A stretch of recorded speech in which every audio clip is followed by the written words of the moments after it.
তো এইবার আমি বুঝতে পারলাম যে কেন ভিডিওর শেষে এত চিল্লাইতো যে অমুক চ্যানেলে যে সাবস্ক্রাইব করে দাও, তমুক চ্যানেলে যে সাবস্ক্রাইব করে দাও। ওই দিন একদম মনটা ভেঙে ছুড়ে তছনছ হয়ে গিয়েছিল যে কারে সাপোর্ট করলাম। ওই দিন থেকে ভিডিও দেখা বন্ধ করে দিই, তার ভিডিও আমি।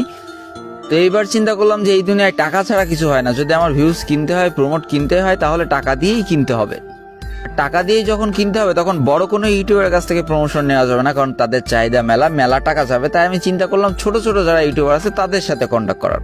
তো হঠাৎ দেখলাম সেই আমলে 53,000 সাবস্ক্রাইবার একটা ইউটিউব চ্যানেল একজনকে প্রমোশন দিয়েছে। আমার মাথায় পুরো আইডিয়া খেলে গেল যে এর সাবস্ক্রাইবারও কম আছে, এর কাছ থেকে আমি অল্প টাকায় প্রমোশনও নিতে পারবো। আর এই যে চ্যানেলটাকে প্রমোশন করলো সে রাতারাতি প্রায় 700 সাবস্ক্রাইবার পেয়ে গেল। তাহলে মোটামুটি মন্দ হয় না যদি এর কাছ থেকে আমি প্রমোশনটা নিই।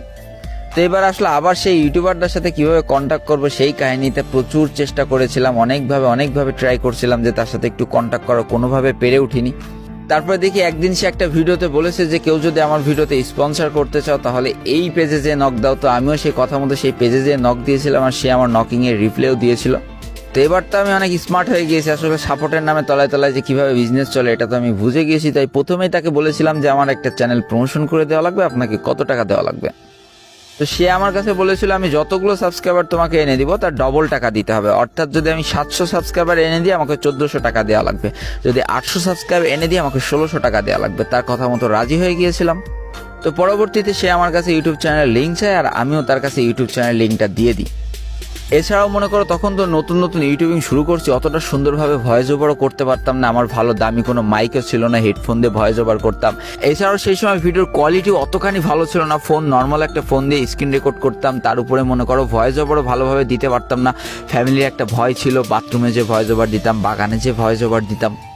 এক কথায় বলতে গেলে পারফেক্ট ছিলাম না, তবে একেবারে খারাপও ছিলাম না। ওই আমলে যেসব ইউটিউবারের মানুষজন প্রমোশন করতো তাদের থেকে মোটামুটি আমার কন্টেন্ট অন্তত ভালো ছিল, কারণ আমি ভয়েস ওভার করতাম, সুন্দর করে ফানি করার ট্রাই করতাম। বাট ওই দিন কি হয় যে ইউটিউবারদের কাছ থেকে প্রমোশন নেওয়ার আশায় আমি আমার ইউটিউব চ্যানেলের লিঙ্ক দিই, সে কি করে একটা গ্রুপে আমাকে নিয়ে যায়। আর সেদিন ওই গ্রুপে আরও হয়তো 2-3 জন ইউটিউবার ছিল এবং তারা সবাই মিলে আমাকে সেদিন প্রচণ্ড অপমান করেছিল, প্রচণ্ড।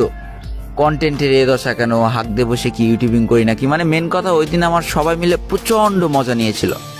সেদিন আমার চুপ করে শোনা ছাড়া কোনো কথা বলার ক্ষমতা ছিল না, খালি শুনেই গিয়েছিলাম তাদের কথাগুলো।